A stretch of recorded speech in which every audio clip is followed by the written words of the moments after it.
যে প্রফেসর ইউনূস আমাদেরকে মিথ্যাবাদী বলছে, যদিও মিথ্যাটা বলছে আপনার সরকার, আপনারা এই করিডোর নিয়েই বলি, করিডোরের ব্যাপারে আমরা কোনো প্রশ্ন করি নাই যতক্ষণ পর্যন্ত পররাষ্ট্র উপদেষ্টা না বলছে যে আমরা এখানে একটা করিডোর দিতে যাচ্ছি। তেনায়া পেঁচায়া হাই রিপ্রেজেন্টেটিভ বলছে যে এইখানের মধ্যে একটা ত্রাণ করিডোর হচ্ছে, মানবিক করিডোর না। ডক্টর মোহাম্মদ ইউনূস কি বললেন? যারা এগুলি বলতেছে শুধু মিথ্যা কথা বলতেছে, জাতির উদ্দেশ্যে ভাষণ। আমিও তো বলছি আমি মিথ্যাবাদী, কারণ এই কথা আমি কারে গিয়ে বলবো? আমিও তো বলছি, এটা উনারা বলছেন এবং উনারা এটা নিয়ে কথাও চালাইছেন। এটা কেমনে হলো? স্যার কিছু বক্তব্য সম্পর্কে বলেছেন মিথ্যাবাদী, একটু জেনারেলাইজ হয়ে গেছে, কিন্তু স্যার কিছু বক্তব্য, কিছু মিথ্যা কথা তো বলা হয়েছে খালেদ, কিছু মিথ্যা কথা বলা হয়েছে, কিছু কথা ছিল কারেক্ট। এবং স্যার যে কথাগুলো মিথ্যা ছিল হয়তো সেটা উদ্দেশ্য করে বলেছেন। আমি আপনাকে বলি, আমি তো সরকারের স্পোকসম্যান না। হ্যাঁ, এখন ধরেন আমি আমার ব্যাপারগুলো যেটা থাকে, আপনি আমাকে জিজ্ঞেস করতে পারেন যে ধরেন আমি আপনাকে বুঝায় বলি। আমার একটা কথা দেখে আমাকে প্রায় লোকজন বলে বা বলার চেষ্টা করে, আমাকে আমার তো আপনার ফেসবুকে কমেন্ট পড়ার সময় হয় না, আমাকে হোয়াটসঅ্যাপে আমার বন্ধুরা কেউ কেউ পাঠায়, বলে যে এরকম আপনি আগে বলতেন আপনি নাকি দায়িত্ব পেলে সারাদিন কাজ করবেন, যারা করবেন ইত্যাদি। ভাই আমি সারাদিন আপনি তো দেখছেন খালেদ না ভাই, আমি সারাদিনই কাজ করি। আপনাদেরকে অনেস্টলি বলি, আমি সরকারের দায়িত্বে আসার আগে 4-5 ঘন্টার বেশি কাজ করতাম না।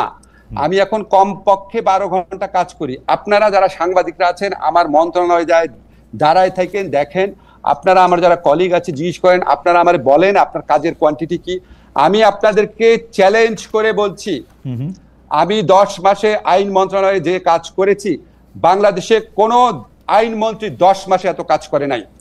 বাংলাদেশে কোনো আইনমন্ত্রী পিপিজিপি এরকম 4000 নিয়োগ দেয় নাই।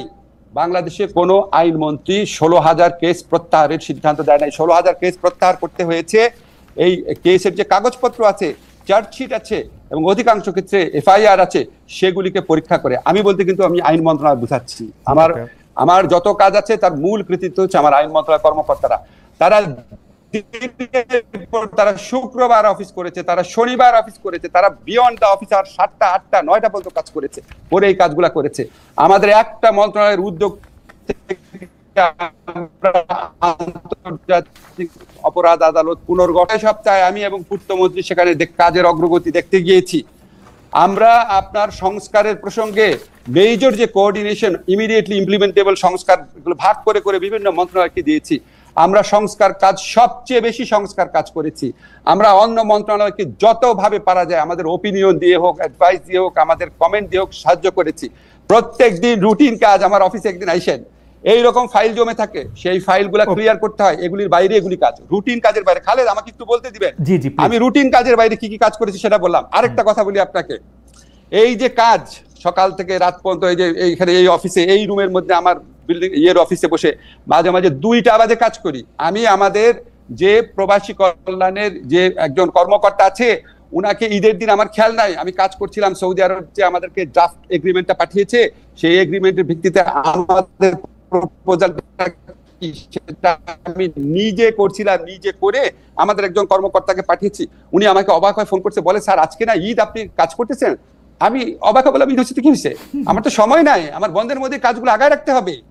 এবং আমার কাছে দুঃখ লাগে কি, যে আমি কি ভাই আপনারে ভিডিও করে দেখাবো সকাল থেকে রাত পর্যন্ত কি কাজ করতেছি? আপনার খবর নেন না, আপনার কাজের কোয়ান্টিটি দেখেন না। আমি তো আপনার বললাম, এই যে চ্যালেঞ্জ করলাম না, 10 মাসে এর চেয়ে বেশি কাজ কে করতে পারে? Humanly possible? খালি আপনাকে কোয়ান্টিটি ওয়াইজ বলি, আমি প্রতিদিন এভারেজে 12 ঘন্টা কাজ করি, এখানে আমি 4-5 ঘন্টা কাজ করতাম। এবং আমি আপনাকে বলি, একটা কথা বলি, প্রথম 2 মাস 3 মাস আমি 16 ঘন্টা কাজ করতাম। প্রথম 1 মাস আমি এভারেজে 3 ঘন্টা ঘুমাতাম। আমি জীবনে কোনোদিন, আমি একমাত্র পিএইচডি করার সময় লাস্ট যখন এডিট করছিলাম, ওই লাস্ট 3 মাস এতটুকু কষ্ট করেছি, জীবনে আমি এত কষ্ট করি নাই। আমি প্রফেসর আসিফ নজরুল, আসলে আমাদের একটু সময়, আজকে আমাদেরকে একটু যদি বেশি সময় দেন, আমাদের একটু দেরিও হয়ে গেছে শুরু করতে, কারণ অনেকগুলি বিষয় আসলে অনেক দর্শক শুনতেও চাইছেন।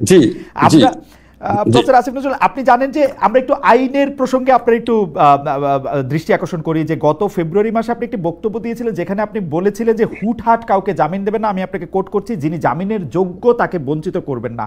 অনেকেই বলছেন আইন উপদেষ্টার চেয়ারে থেকে আপনি যখন এটি বলছেন, তখন সেটা বিচার বিভাগের, শাসন বিভাগের হস্তক্ষেপের ইঙ্গিত হিসাবে এটিকে দেখতে হবে।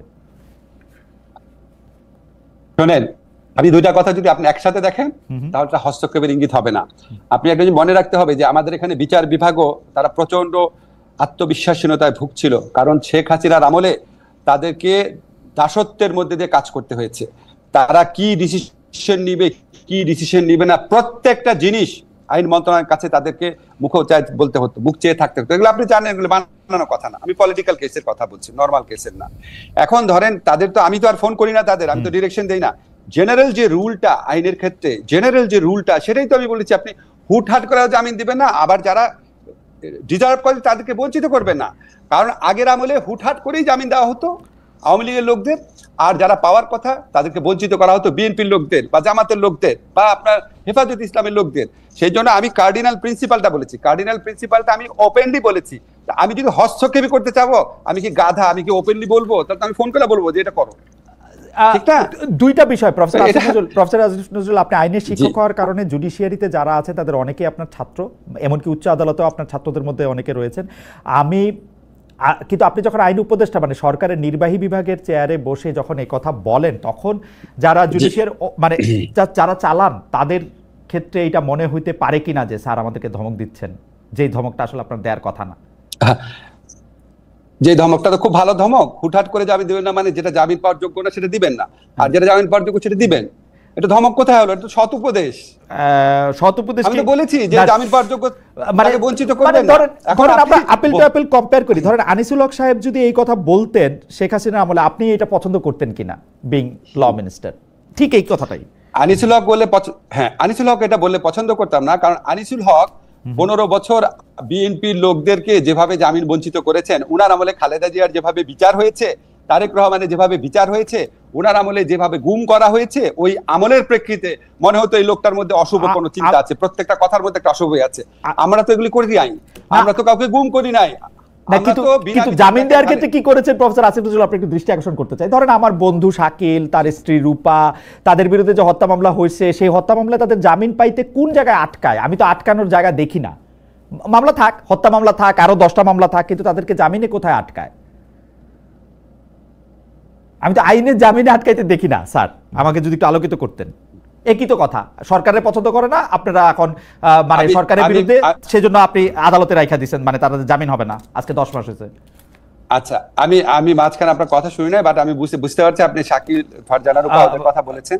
দেখেন, আপনাকে আমি একটা স্পষ্ট কথা বলি, আপনারা একটু জিনিস লক্ষ্য করবেন, কিছু ক্ষেত্রে কিন্তু আমরা বিচারিক আদালতে থেকে জামিন হয়েছে, কিছু ক্ষেত্রে হওয়ার পরপরই আপনার স্বরাষ্ট্র মন্ত্রণালয় থেকে শোন অ্যারেস্ট দেখিয়েছে, কারণ অন্য কেউ লোক মামলা করে দিয়েছে। যেমন একটা এক্সাম্পল আপনাকে বলি, ইঞ্জিনিয়ার মোশাররফ, সাবেক এমপি দবিরুল ইসলাম, ওনারা অসুস্থ, ওনারা কিন্তু জামিন পেয়েছে, 3-4টা মামলা জামিন পেয়েছে, তারপর সাথে সাথে।